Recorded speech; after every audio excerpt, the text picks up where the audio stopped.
All right, this is Greg with the Final Percent podcast, and as you can see, I have a guest today. This is Rocio Perez. Yes. Close enough, right? Close enough. All right, close Perfect. enough. She's an acquaintance that is becoming a friend that I met through our mutual friend, Brian Watson, who's going to be on an upcoming episode. I think he's coming in next Monday, and we operate in similar spaces in coaching, leadership training, and to be honest with you, when I first met you, I hear a lot of people who are in that space, and it was so refreshing to hear some of your views on how you make an impact in this space and what you do, how you go about it. Obviously a very compelling story, and we quickly hit it off at the last, I think it was called the Influencers Luncheon. It was Brian's monthly Influencers launch. Yep, and here, let's get this guy closer to you. Oh, all right. And so it was really refreshing hearing what you've got going on. She has a book that we're going to talk a little bit about. This is Unstoppable: 7 Steps to Becoming a More Intentional Leader. And one of the things that we had talked about is, and I always put people on the spot, and she, without missing a beat, she knocked it out of the park. And I said, okay, so if you've got leadership training, what are your top 3 things that you had that you try to teach? And I want to dive into, and I'm going to let you say it just because it's a phrase I've actually never heard before, and I think it is great. So your number one thing that you try to teach people, what is it? And tell us a little bit about it. It's auto leadership, and that's the ability to be able to lead ourselves individually. I know where I'm going. Nobody's here to come rescue me. Mm-hmm. There's no coach knocking on my door. There's no mentor. Mom and dad are not here. Yeah. And it just doesn't matter. Yeah. At the end of the day, I must be responsible for my own development to the extent to from here to here and everywhere in between. And that's leading myself every step of the way. Auto leadership. You heard it here first, and if you've heard it somewhere else, just so you know, they heard it from her. I'm just going to put it out there because I was the one who coined the term. I'm putting it out there because I love that so much of our society. I recently learned about this thing called the drama triangle, and it says that the first part of the drama triangle is victim. That's where you think you're not good enough. You think your genetics aren't good enough. Your family's not good enough. You've got this really victim mindset. The other thing is the villain mindset. There's a villain in your life, and they're the reason why I'm not successful, or that is the reason, and it's this external thing, so internal versus external. And one of the things that really surprised me is at the top of the drama triangle, which is still just as dramatic, is the hero mentality. Because think about it, when is the last time that you have watched a superhero film and there wasn't a bunch of drama? Do they save the city in time? When the person is falling off the building, does Superman get there in time? And so much of us go through trying to save other people, and we play the hero, because usually when you transition out of victim versus villain, you go up to the hero. And a lot of people don't realize that's just as dramatic. And one of the things when we were kind of doing the pre-interview that you had told me is you had coached kind of all your life, and you're helping so many people be successful, and you started realizing, hey, wait a minute, I kind of forgot about myself. And it's probably because you were in the hero mentality, but now you're kind of transforming and transcending, and you've got so many new things that we're going to talk about. But I'd like to kind of talk about when this mental shift happened for you, so that we can understand where you are, not only where you're going, but what kind of started all of this? One of the greatest gifts in the world. And that was actually on top of the world, 33, the car, the house, the kid, the education, the business, the life. I was an empty nester at 33. There's a lot of people who wish they could be that. Right, I know. I think a lot of my friends at 33, they were just considering getting married. And here I was, and the eve of my 34th birthday, I'm in the emergency room. to only find out that I had a brain tumor. A brain tumor. A brain tumor. So what that looked like, I celebrated my birthday that weekend. Yeah. Pulling it off. Like, I couldn't even stand up that night. I got up at 1:30 in the morning. If it wasn't for a friend who spent the night that I didn't even know, because I passed out. Waking up, screaming. I thought somebody stabbed me. Couldn't maintain my balance to save my life. And just saying, what do I do now? Fast forward, days later, find out I had a brain tumor. And the following day, the most important thing was, where do I go? Like, this is the first day of my life. And letting go of everything that I knew and everything that I thought the way it's supposed to be this way.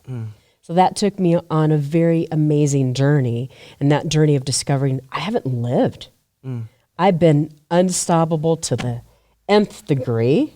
I've done it. I've been in places and done things that most people wouldn't see themselves doing. You know, how do you go from being a 12-year-old runaway? We talked about this earlier. That's crazy. To becoming pregnant at 14, mama by 15, divorcing my parents at the age of 15 so that I can go to university. And here I was, this was the most difficult moment because that moment I discovered I had not lived. And what does that mean? And then that amazing journey woke me up to, have I developed myself? To the degree, yes, academically, wow. I was a bookworm, and all of a sudden here I am, I hadn't developed myself. The people that I was helping were having extraordinary success in the areas that I wanted. Yeah. Yes, I was having success, yet it wasn't where I wanted it. Oh, man. Well, and so a couple points I want to bring up that I think is important for everybody to think about is we talk so often when you're going through life, it's not how you shouldn't react to things, you should respond to things. And Steve Jobs is famous for saying that one of the best things that ever happened to him when he first got diagnosed with pancreatic cancer is that he knew he was going to die someday, and he knew that he hadn't made the difference in the world that he wanted to make. And I think it's a really interesting thing right now where you can find these emerging leaders and world changers and thought leaders who get faced with seemingly catastrophic events, but it's something that opens their eyes and realizing their mortality. Because I say all the time, look, you're not going to get out of this world alive, so you might as well have fun while you're here. You might as well make a difference, do things that you want to do. I always say, hey, the secret to life is having fun. If you're not having fun, you got to change some stuff that you do. And I think it's amazing that you can go through something as crazy as a brain tumor and turn that into a real milestone / pivot point in your life.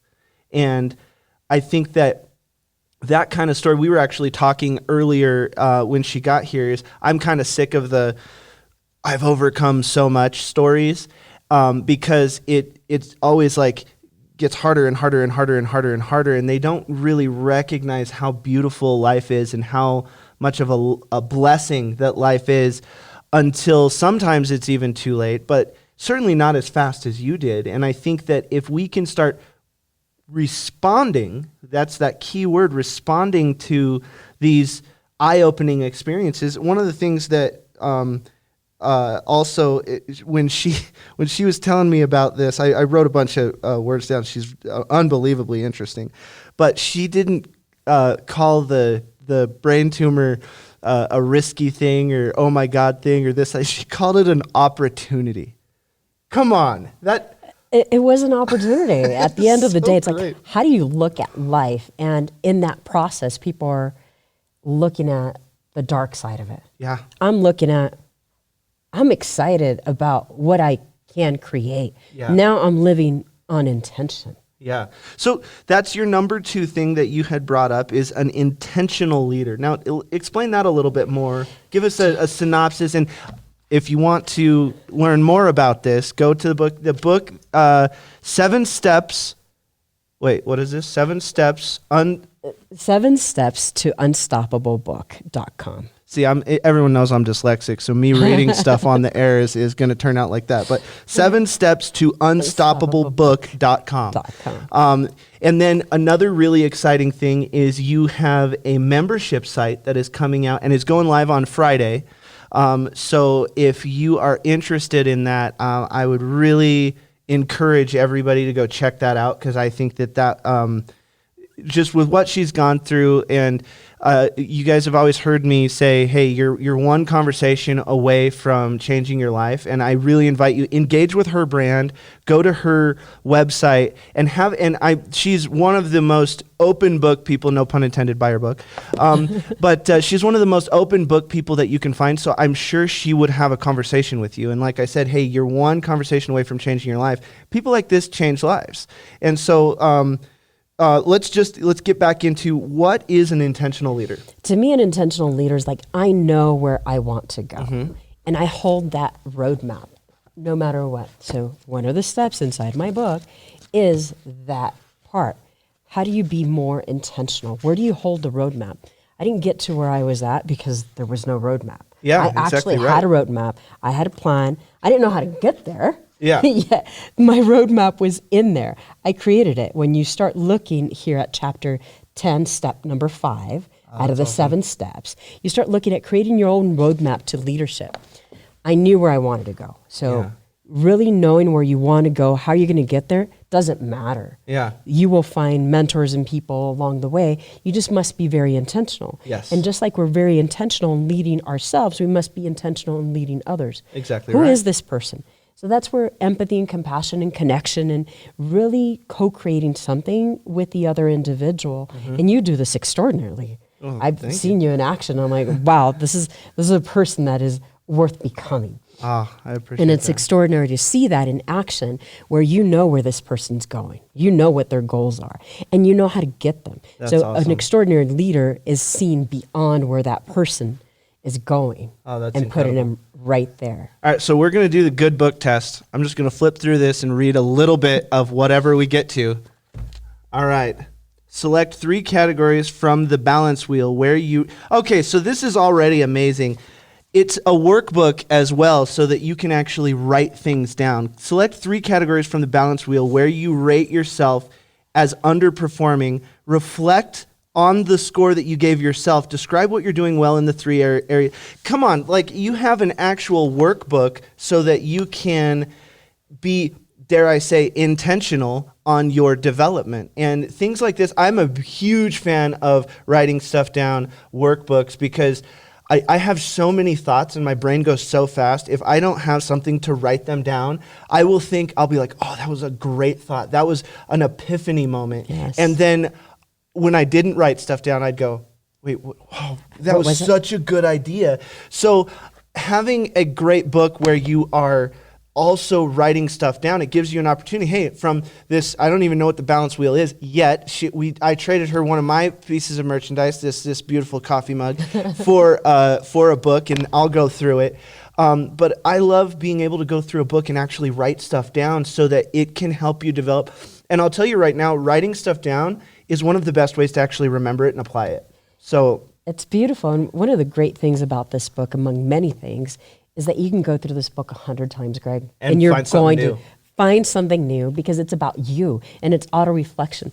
One of the things I learned as a very young mother was I had to have my son reflect, help him reflect on what's going on in your life, because if he doesn't understand it, if he didn't understand it in that given point in time, he was never going to have a foundation on how to reflect. Is this a good decision, bad decision? What is the impact? What is my impact of my decision in this moment, and how did I get me here? Yeah. And it's about, where do we get ourselves? We just didn't get ourselves here exactly by right. itself. There That's was so good. something happened, and if we can't reflect and learn from that experience, then there's no intentionality. So one of the things that I want to just point out, guys, if you listen to me a lot, you know that I am big on the language used. And I think, and I did a whole podcast on why we need to replace the word influence with impact.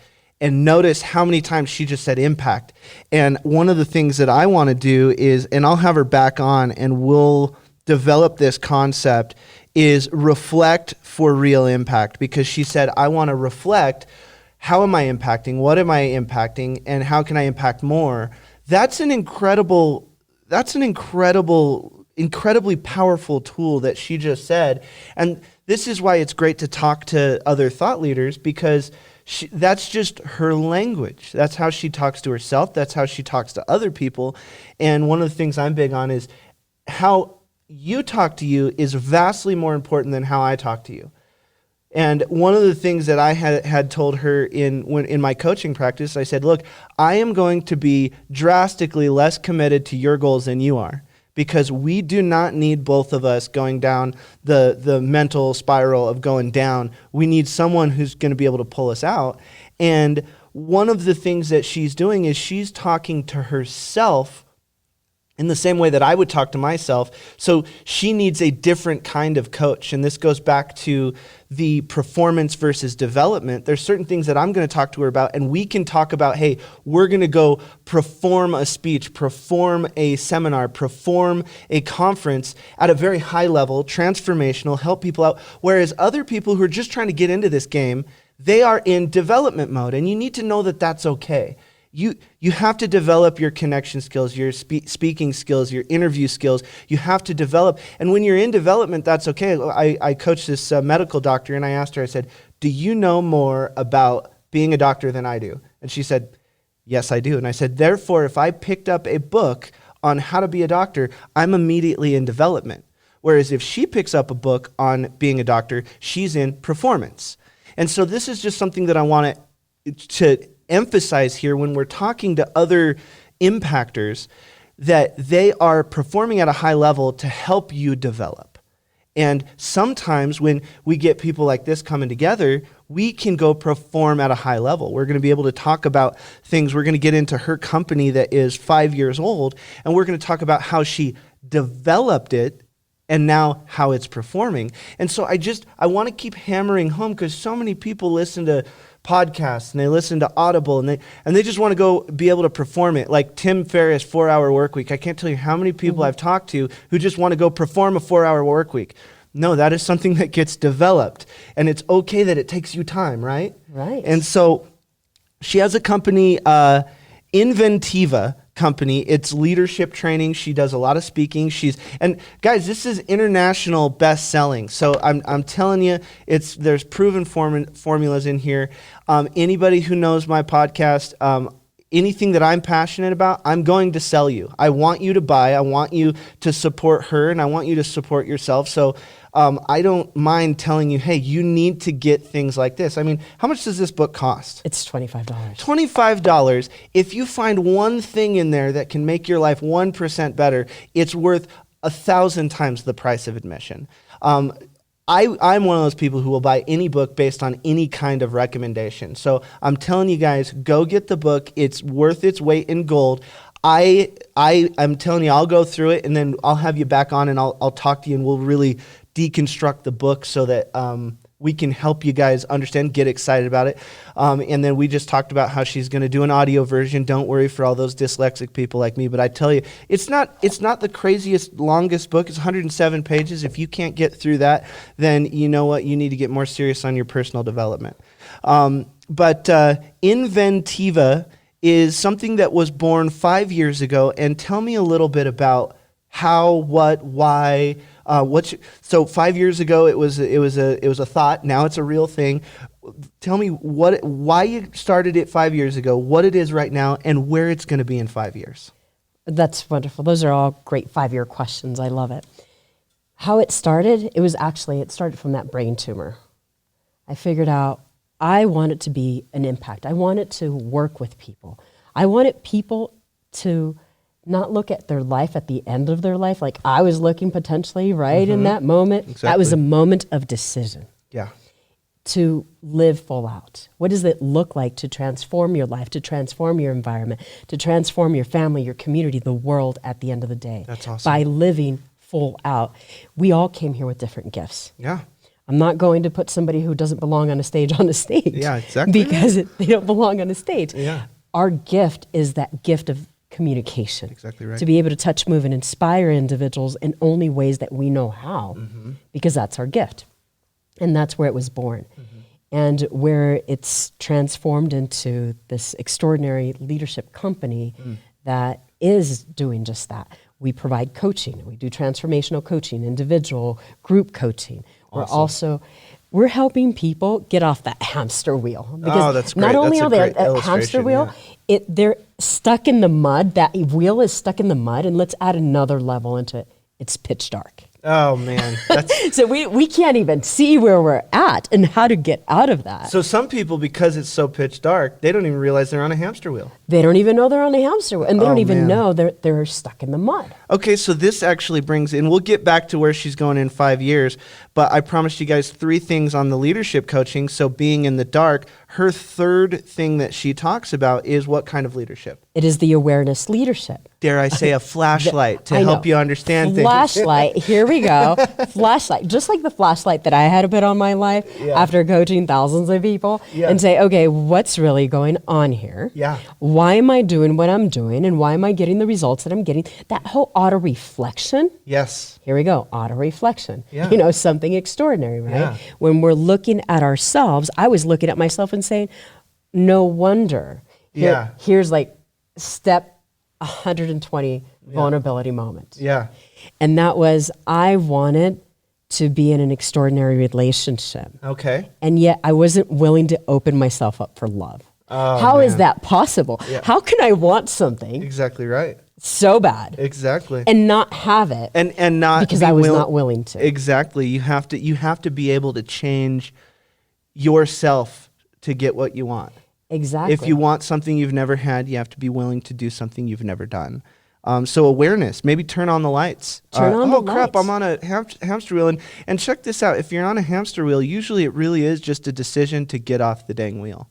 So so we're doing a membership site. Where are we going in 5 years with the Inventiva? It's global impact. Awesome. It is global impact through programs where we have programs from millennials to boomers. Okay. People that are looking to make an impact. Oh, that's Part great. of our brand is being unstoppable, that next gen leader, that next gen. We want to be better than that former generation. We want to make an impact. Every generation wants to make an impact. Absolutely. How do we do that? Exactly. With not only through our words, through our actions. Yes. It is who we are being in that moment as that person. And what does that look like for me from a world perspective? I want my children's lives to be even better because I existed. That's great. That is great. So I think that it's needless to say, if you have listened to me speak on a stage or you've listened to my podcast, I'm a big proponent of be before you can do before you can have. And if you guys if you're just kind of realizing, oh wow, there's something to this, just rewind and listen to how many times she said being. Listen to how many times she says becoming in her language, her daily language, because she's becoming someone who can do something.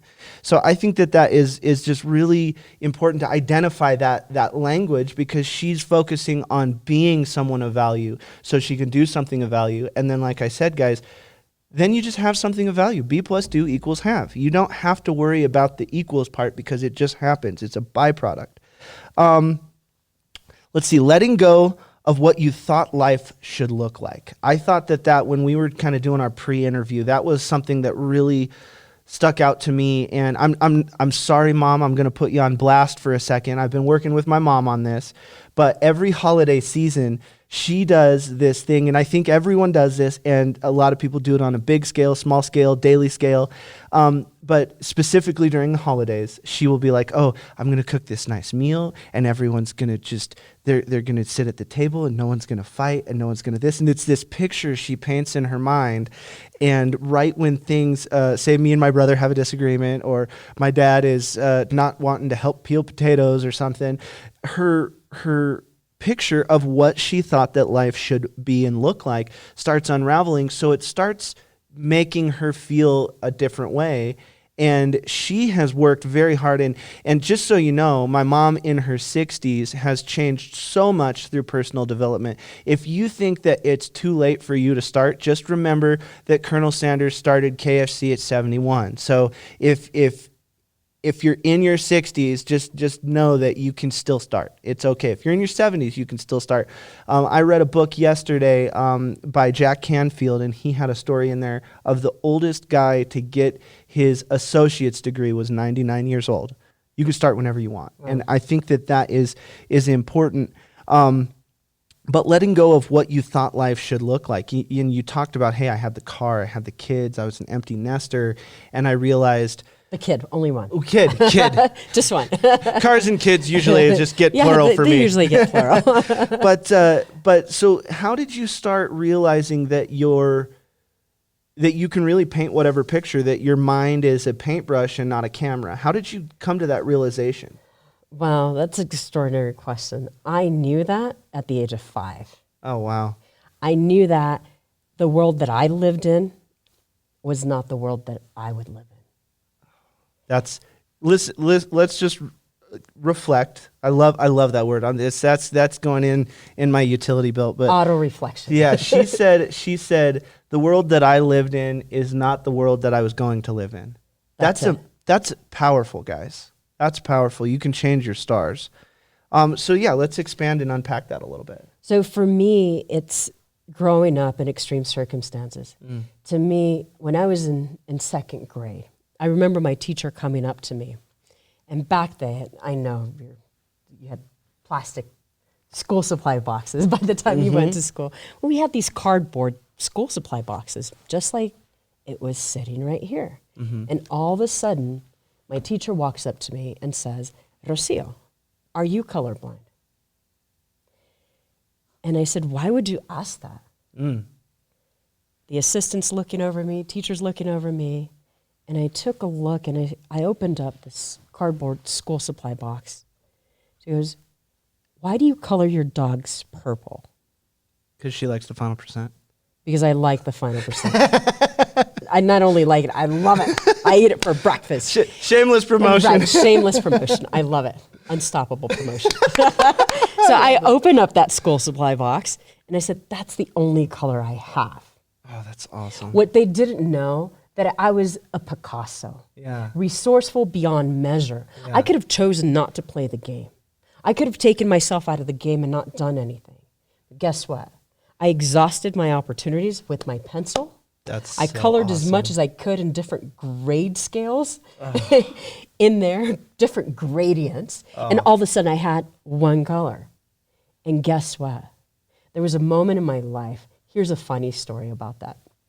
I remember when I was invited to moderate at Stanford University.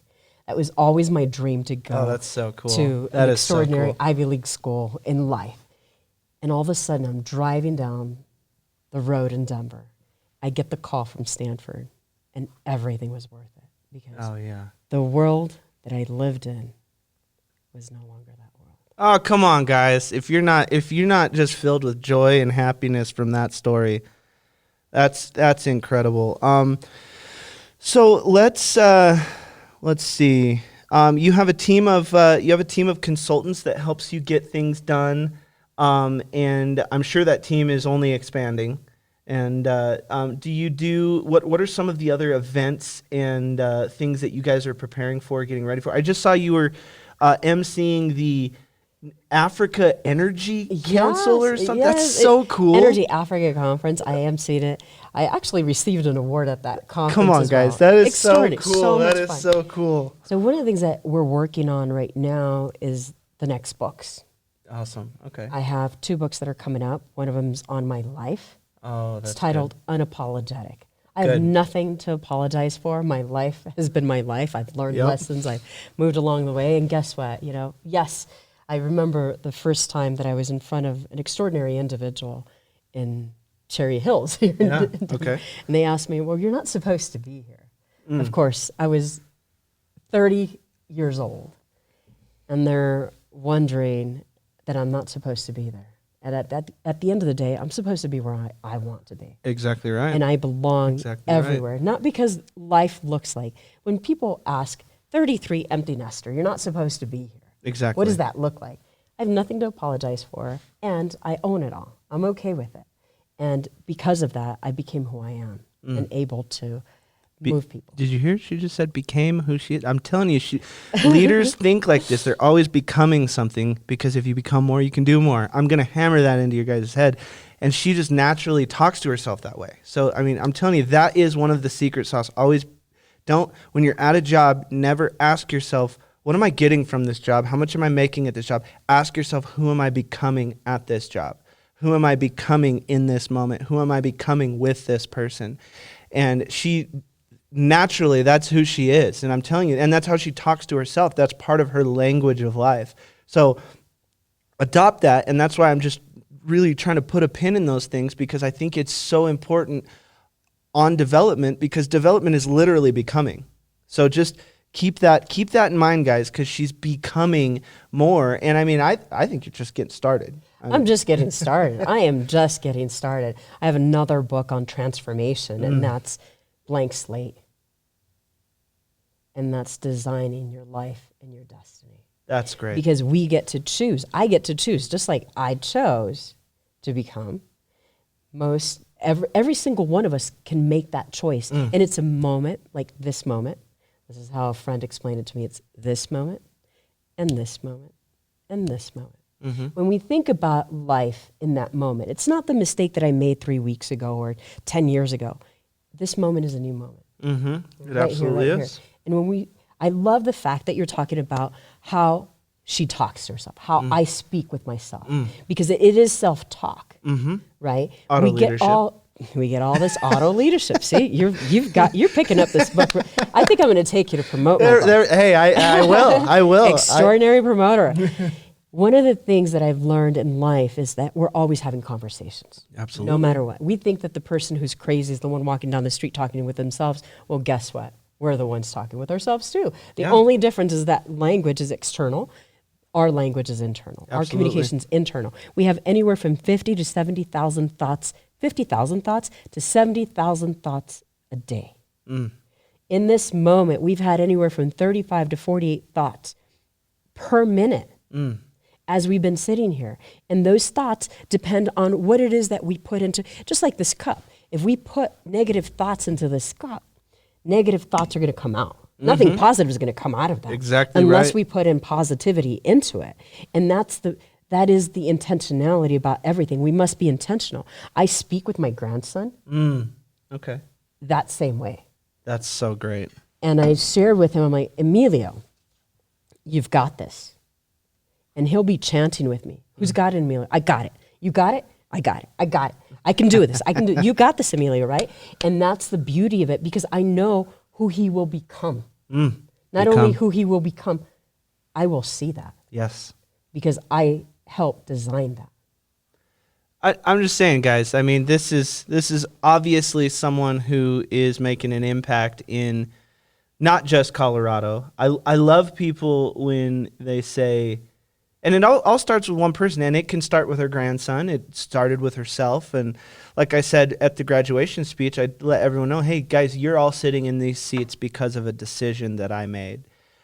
You're one decision away from drastically changing who you can and will become. But I love people who respond with, when I say, okay, so where's your brand going? What are you going to do? And she said, well, global impact. And it wasn't like, I hope. It wasn't, oh, this is kind of what I'm trying for. No, that's where I'm going. That's what I'm doing. And notice that was 5 years. Hey, in 5 years, what are you looking for? I'm looking for global impact. That's the kind of dreams that you should have. Remember, you're not going to get out of this world alive. And it's like, I think it was Picasso or Da Vinci who said, I'd rather set my goals way too high and not achieve them than always so low that I can achieve them. So, you know what? Check this out. Let's say that it takes her a little long. It takes her 7 years to change the world. She still changed the world. Doesn't matter. It didn't happen in that time frame. But the fact is she has that goal that is stretching her, and she's going to be able to stretch other people to support and believe in themselves to adopt a similar goal. So I think that is important to, if you have that inside of you, you have to let another thing that she just said is this idea of a gift. A gift is not meant for you. If you have a gift, it is meant for the world. It is meant for you to give it out. You are so if she's good at speaking, if she's good at transforming, if she's good at leadership, that's not just for her to change herself. And she realizes that she's going out and changing the world through leadership, through her story, through development, through things that she has a gift, and she's giving them out. So I think that it's important to always be manifesting your gift. And I think it's great that that's what you are bringing to the table, how you're talking to yourself, and then other people, specifically your grandson, here's how you talk to yourself. And check this out. That's why he's going to talk to himself in that same way. I got it. Who's got it? I got it. You know what I mean? I can do this. Being able to say that. And when I remember going through a sales seminar, and they were kind of falling all over themselves, and they asked me, they said, Greg, why are you so much better at selling this than I am? And I said, because I'm not going to say anything I don't believe. Belief is the most important sales tactic. So therefore, if you ask yourself, who is the best salesman that I know, or saleswoman that I know, and it's yourself. It's whatever you believe is what you're going to manifest. So if you believe you can't do it, I always say the universe says yes. I'm not going to be able to do that. The universe, yeah, you're not going to be able to do that. Oh, I'm going to be able to do that. Yeah, you can do that. The universe always says yes. You just have to believe whatever you're saying. And I love I'm definitely going to steal that. I will definitely give you credit. But if you put negative stuff inside your cup, when you pour stuff out of your cup, you're not going to get anything positive. It's negative stuff. You know what I mean? So I think we need to be intentional with what we put in our eyes, in our brain, in our ears, and the people that we surround ourselves with. Everyone's heard you're a product of the 5 people that you spend the most time with. But most people say that that's from an income standpoint. Well, it's from an everything standpoint. It's how much do you drink? It's how do you spend your money? It's the language that you use. How much profanity do you use? Do you go to church? Do you not go to church? It doesn't really matter. It's just you are a product in so many more ways than just financially than the 5 people in your life. Most definitely. And one of the most key important things that we're always in the process of becoming. Mm-hmm. Who I must be to lead this global company, I'm not there yet. Yeah. And I'm getting there, right? Exactly I'm right. always getting there because I haven't been there. Yeah. The fact that a lot of people walk into situations or businesses and think that, yes, this is where I'm at. Yeah. And I'm going to run this company. Extraordinary. Yeah. And what's missing is the fact that you must still develop yourself to do this because you've never done it. Exactly right. So we're always, from the moment that we were born to the moment that we die, we're continuously evolving. Exactly. And the day that we stop, we're dead. Yeah, exactly right. So I think if you're watching this, I mean, you just got a lot to unpack. Again, I'm going to try this one more time, guys. 7 steps to unstoppablebook.com. I really invite and encourage you guys to go there. She's a tremendous, and I'll tell you, every time that I've gotten the pleasure to sit with her, it's been a new conversation, a thought-provoking conversation. A lot of times when you get these quote-unquote influencers, everyone knows how I feel about influencers, they say the same stuff all the time. And I even asked her, I said, are there any trigger points that you want me to say that will trigger a story so that you can go down whatever your shtick is? And she said, I don't care. Whatever you want to do. Like that means, hey, again, I'm an open book. And the book's called Unstoppable, by the way. But those kind of people, I love always having a new conversation with the same person because that means they filled their cup up with a lot of positive things, thought-provoking things, change agents, catalysts, and things that spark new ideas. I always say, what kind of relationships are you getting into? Are you in a relationship where it's with a toxic person and 1 + 1 = 0.5? Are you in a relationship where it's addition, 1 + 1 is 2? Or are you in some sort of weird, magical, exponential relationship where one, you just remove this thing and you have another one and it becomes 11 somehow, you know? And so those are the kind of relationship you want. You want multiplication, you want that exponential part of life. when you find people like that, hang on to them because they're going to be thought-provoking. So go check this person out because she is going to change the world. She's already actively changing the world. Her foundation is incredible. And she's definitely going to be a reoccurring guest, especially since, I've gotten a lot of value out of this. If you guys haven't, just, start it over because I guarantee you it's in there.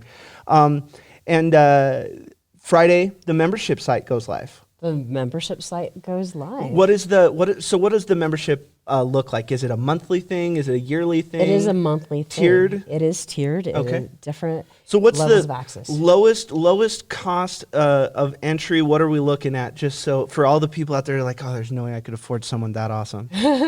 That's extraordinary. It's actually $9. $9. $9 for the this is where the global impact comes, right? Yeah. This is the ability to be able to help individuals who want to help themselves. Exactly. Because you must want to help yourself. Exactly. $9 to change your life. I think that is a pretty good deal.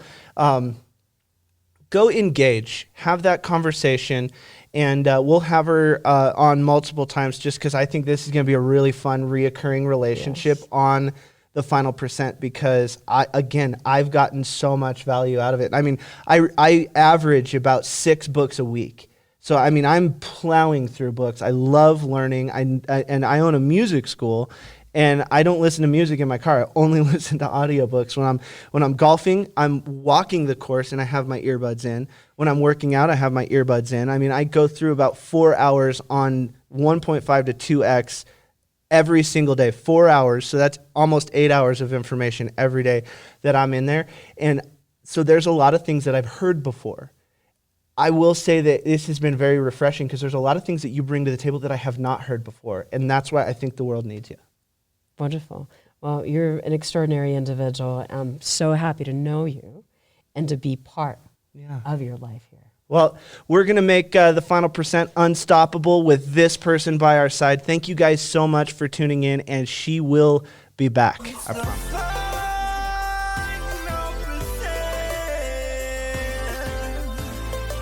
The final percent.